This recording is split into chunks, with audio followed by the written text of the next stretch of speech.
La matinale de Radio Classique avec David Abiker. Stéphane, votre invité, c'est François Meunier.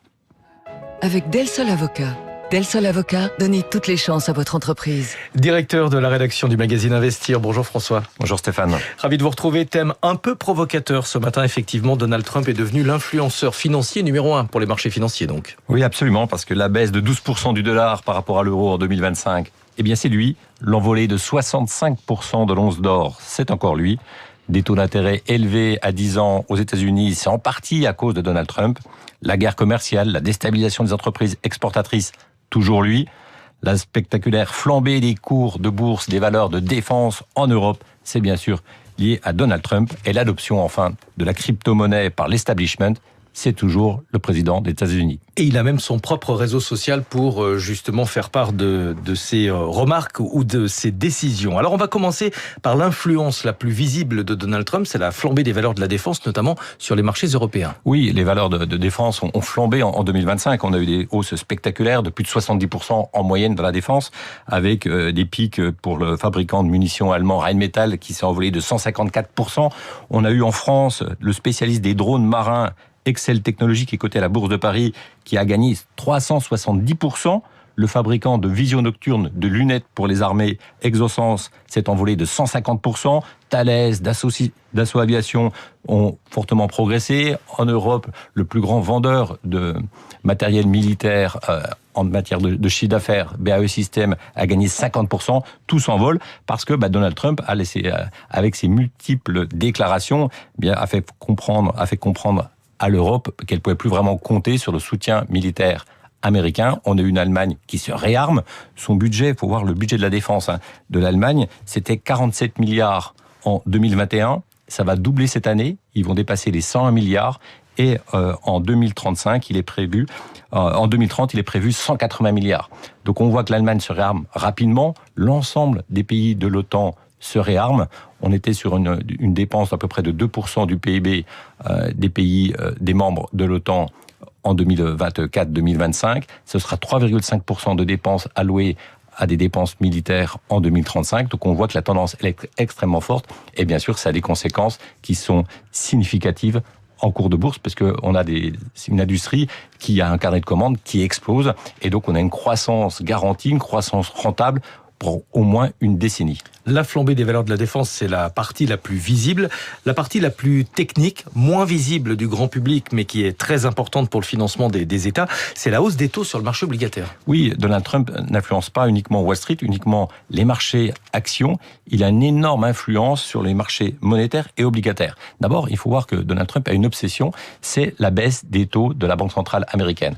Lui, il fait l'équation suivante, qu'il faut absolument que les taux soient les plus bas possibles pour stimuler la croissance économique et donner du pouvoir d'achat aux Américains. Sauf que l'institution, la Fed, la Banque centrale américaine, doit aussi regarder la croissance économique, l'emploi, mais aussi le niveau d'inflation. Et donc, elle ne peut pas baisser les taux trop rapidement au risque de provoquer un choc inflationniste. Mais Donald Trump, c'est pas vraiment sa préoccupation pour l'instant, l'inflation. Et donc, il fait pression sur le patron de la Fed. Il va jusqu'à l'insulter. Il dit qu'il est trop stupide, qu'il est trop mauvais pour comprendre la situation économique américaine. Il l'a accusé presque de corruption, en tout cas d'avoir menti sur le montant de la rénovation du bâtiment du siège de la Fed. Il a accusé aussi de fraude un membre du Conseil des gouverneurs, Lisa Cook, qui pour l'instant est suspendu. Et dans quelques jours, il va probablement annoncer un nouveau patron de la Fed pour remplacer Jérôme Powell. Donc il fait pression fortement, mais cette pression, elle est mal perçue par les investisseurs. Parce que les investisseurs se disent que si vraiment l'institution qui a la confiance des marchés fait un petit peu n'importe quoi, eh bien ça va déstabiliser le système économique. On va avoir une baisse du dollar, on aura moins d'acheteurs de dollars. Et là, c'est ce qu'on a vu l'année dernière, et c'est ce qui pourrait se poursuivre cette année, une baisse du dollar. Si l'institution n'est pas crédible, on va avoir des taux plus élevés. Les investisseurs vont rechigner à acheter de la dette américaine. Et si la dette américaine, pour séduire des investisseurs, il va falloir que les taux augmentent. Il va falloir proposer un rendement plus élevé. Et si vous proposez un rendement plus élevé aux États-Unis, eh bien, ça aura des répercussions, même aussi en France, pour ceux qui veulent acheter un bien immobilier, parce qu'il y a une compétition. Tous les États essaient de vendre à tout le monde la dette.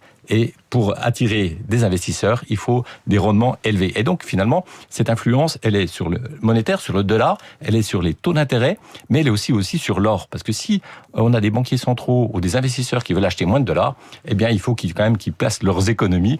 Et la valeur refuge par excellence, c'est l'or. Et ça explique une bonne partie de la hausse de l'or, notamment des banques centrales des pays dits du Sud, qui achètent massivement de l'or. Et on sait que l'or a gagné 65% l'an dernier et que la tendance reste positive et il n'est pas exclu, en tout cas c'est mon pronostic, que l'once d'or franchisse les $5 000 prochainement. On critique beaucoup Donald Trump, évidemment, en Europe, mais vous dites, attention, indirectement, il soutient aussi notre croissance. Oui, il a aussi une influence sur la croissance économique. Il a contraint l'Allemagne à se réveiller. L'Allemagne, il faut voir que, historiquement, l'Allemagne, c'était un rythme de croissance de son PIB de l'ordre de 1,9% par an. Mais depuis 5 ans, l'Allemagne est à l'arrêt. Il y a une stagnation, voire il y a même quelques trimestres de récession. Et là, le fait que les États-Unis sont en train de prendre un petit peu de recul, de plus forcément garantir la sécurité militaire des Européens et donc de l'Allemagne, ça a obligé l'Allemagne à se réveiller, à sortir un énorme bazooka budgétaire. Ils vont mettre sur la table près de 1 000 milliards d'euros. Donc c'est des montants conséquents. Et ça pourrait réveiller la croissance économique de la première puissance économique de la zone euro et bien sûr ses partenaires privilégiés, dont la France. Donc normalement, toute la zone euro tous les pays de la zone euro vont bénéficier d'un sursaut de croissance allemand. Il y a un sujet sur lequel Donald Trump n'était pas forcément attendu, c'est celui des crypto-monnaies. Ça n'était vraiment pas sa tasse de thé au départ.